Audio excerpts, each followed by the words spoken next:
Nah, kenapa Tionghoa disebut non-PRI? Karena mereka diwakili oleh Partai Tionghoa Indonesia menyatakan,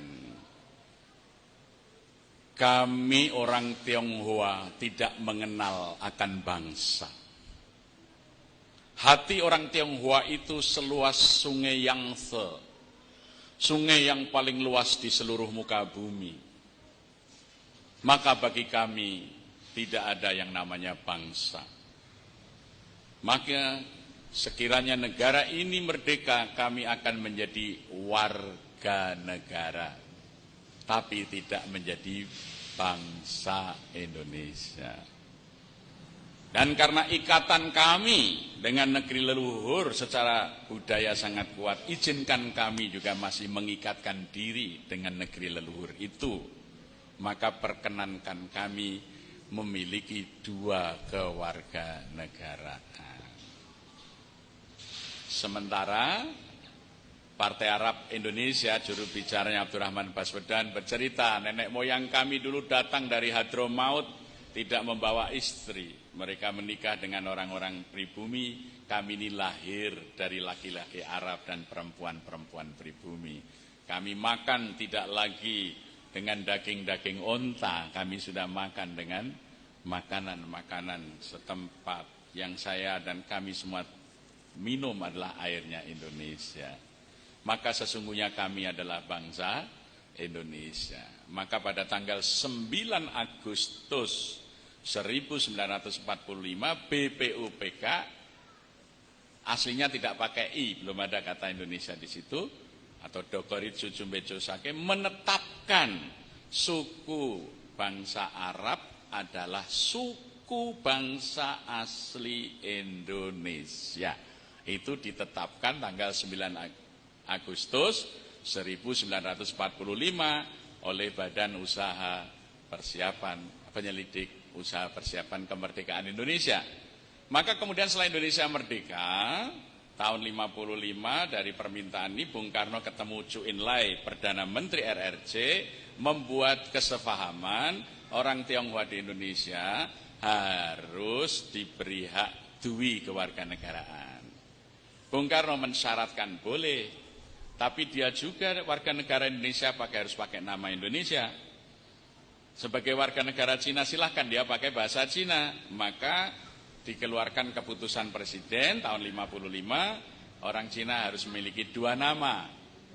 Ya, maka misalnya Sudono Salim, itu nama Indonesianya, nama Cinanya Lim Swee Leong. Basuki Cahaya Purnama, nama Indonesianya, bahasa Cinanya singkatannya Ahok. Itu karena itu mereka tidak mau jadi bangsa Indonesia, mereka hanya mau jadi warga negara, itu pun meminta dui kewarganegaraan. Ini semua otentik, ini sejarah kita bisa buka ya.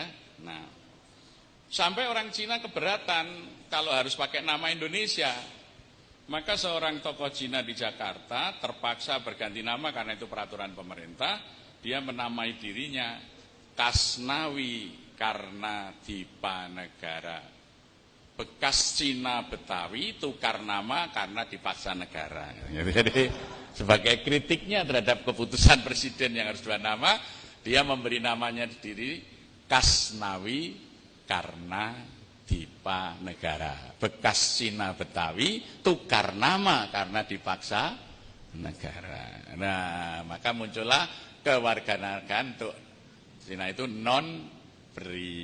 Kalau Arab PRI karena sudah diputuskan tanggal 9 Agustus 45. Jadi kalau orang mengatakan Anies itu juga non-PRI, dia berarti nggak ngerti pembahasan Undang-Undang Dasar. Ya politisi kok goblok begitu, maaf itu ya. Katanya Soekarnois, nggak tahu bahwa Soekarno itu sudah menetapkan non-PRI dan diberi hak 2 nama. Iki Soekarnois belajar kok Pak Karno bakul bakso, bukan Bung Karno pendiri negara. Ya. Keliru, Soekarnoismenya Soekarno tukang beca atau Soekarno bakul bakso. Kalau Soekarno itu pendiri negara, ini aturannya. Goblok menjadi pengikut Soekarno. Ya, ini. Maka Soekarno dulu mendirikan partai gambarnya banteng ngamuk, banteng ketaton, maka kepalanya miring gitu.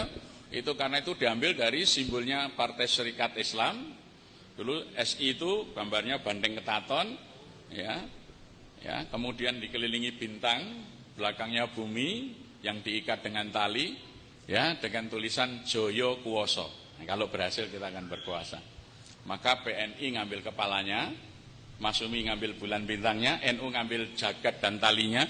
Itu semuanya diambil dari simbolnya Serikat Islam. Maka Cokroaminoto itu disebut Bapak Negara Indonesia. Semua partai politikus ngambil simbolnya dari simbol Serikat Islam. Enggak ada yang tidak. Baru sekarang ini saja karena jajahan Amerika pakai simbol Amerika, 3 berlian. Namanya juga Demokrat, ya toh? Ada yang ngambil dari mana partai ini? Ada yang ngambil dari Timur Tengah namanya Partai Kebangkitan, ya toh? Itu kan Ba'as, itu Partai Al-Ba'as di Irak. Jadi kita ini karena mental jajahan nama partai aja harus diimpor gitu ya.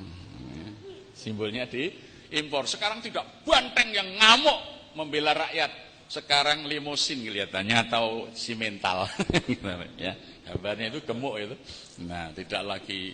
Nah, ini satu contoh saja sejarah itu menjadi darah perjuangan gitu ya. Enggak ngerti sejarah akhirnya perjuangan itu artinya kalau pecah terus yang satu jadi perjuangan. Mudah-mudahan di sini nggak ada nanti takmir perjuangan. Masjid perjuangan nggak ada. Nah, jadi itu kita lihat. Jadi ini semuanya historis. Saya kebetulan oleh gubernur melalui Biro Hukum ditugaskan ketika ada pengacara dari Jalan Taman Siswa ini namanya Handoko menggugat ya, surat instruksi Wakil Kepala Daerah nomor 9 ya, 8A tanggal 5 Mei 1975 yang menentukan apabila terjadi jual beli tanah antara pribumi dengan pembeli non pribumi Tionghoa, maka penjual tanah yang pribumi harus melepas hak-haknya kepada negara dan negara membelikan kepada pribumi Tionghoa, non pribumi Tionghoa ini selain hak milik. Maka sampai hari ini di Yogyakarta non pri Tionghoa tidak bisa memiliki hak milik tanah. Ini digugat di Mahkamah Agung. Saya yang kebetulan ditugaskan oleh Biro Hukum bersama Pak Acil sebagai pengacara, saya yang diminta membuat eksepsinya. Alhamdulillah sudah menang, ditetapkan ini masih berlaku, sudah inkrah. Kemudian datang Komnas HAM meminta ini mau dicabut, minta Sultan. Saya kebetulan juga diminta mendampingi. Kemudian terakhir kemarin Ombudsman RI dan Kementerian Dalam Negeri.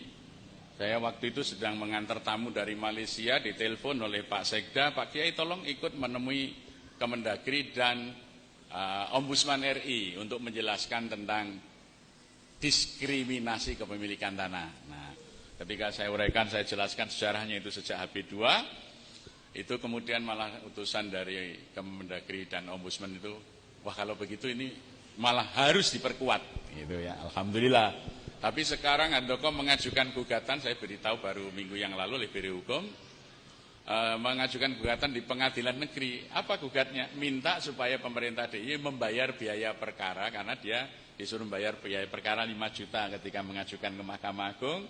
Maunya, lawang saya kalah kok suruh bayar, yang bayar ini mengajukan gugatan di Pengadilan Negeri Yogyakarta. Ini belum kita hadapi. Kemudian belum ada panggilan sidang ya, dan kemudian di belakangnya juga masih mempersoalkan kekalahannya itu. Ya, ini sudah bertentangan dengan Undang-Undang Dasar dengan ini. Mereka nggak tahu Undang-Undang Dasar itu ada latar belakangnya tadi. Bukan kita ini memisahkan orang Tionghoa sendiri yang tidak mau menjadi bangsa Indonesia. Sekali lagi, orang Tionghoa sendiri yang menolak dimasukkan sedalam golongan bangsa Indonesia. Karena mereka merasa lebih tinggi, Maka mereka nggak mau tinggal di kampung-kampung, di desa-desa. Mereka mesti tinggal di kawasan mereka sendiri. Mereka itu merasa tetap sebagai bangsa lebih tinggi dari pribumi. Ya. Coba ada nggak di desa sampean orang Tionghoa yang berbaur dengan masyarakat tinggal di kampung? Ya, itu. Maka mereka nggak mau jadi bangsa Indonesia karena memandang bangsa Indonesia itu rendah.